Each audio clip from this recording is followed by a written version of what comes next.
Ang maangas at magaling na jungler na nakalaban namin is si SDYZ. SDZYZ. Parang may sarili siyang playstyle kung paano maglaro as a jungler. Siya yung una nagsimula ng jungler emblem sa kahit anong hero. Very effective siya sa meta. Grabe kabilis yung farm niya.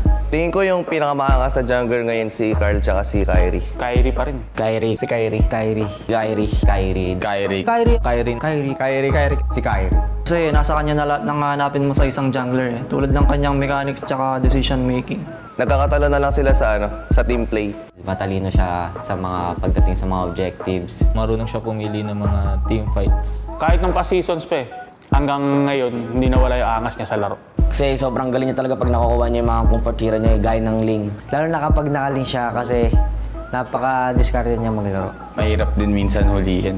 Napakalupit niya mag-Ling. Kaya niyang labanan kahit 4. Ilang beses na siya naglabas ng funny tapos successful. Flexible niya masyado, parang ang kulit. Pag nakontestan mo sa Lord yun, idol na kita pag nakuha mo ng Lord yun. Madalas nabubuhat niya yung team niya. Tsaka magaling siya lumiskarte kahit nalulugi siya or nagugulo. Para sa akin, nagagalingan ako ngayong regular season na jungler, kay Demon, kay pati kay Carteezy. Carl TC. Carl TC. Carl TC. Carl TC. Carl TC. Carl TC. Carl TC. Carl TC. Carl TC.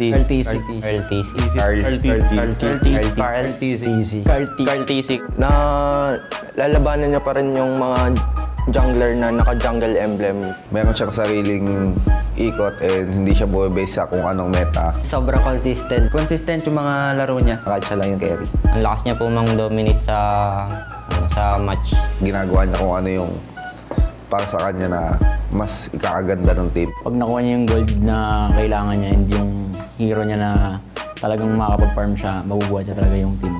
Parang nakikita ko yung lance rate niya nung MPL Season 6 eh. Bumalik na yung Carl TC ng M2 eh. Grabe siya mag-lance.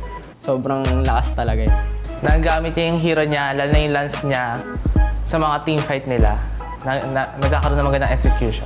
Tumutusok talaga parang Season 6 lang. Ang galing niya mong micro. Ang galing niya mang micro. Parehas kami ng playstyle. Sobrang aggressive namin. Pag nag-snowball talaga siya, tuloy-tuloy na talaga. Ibang-iba talaga. Yung pagkakuha niya ng Savage against sa Omega yata yun. Grabe yung bilis ng daliri niya. Pinaka-threat sa akin si Kyrie. Siya lang yung nakakasabay sa akin sa galawan.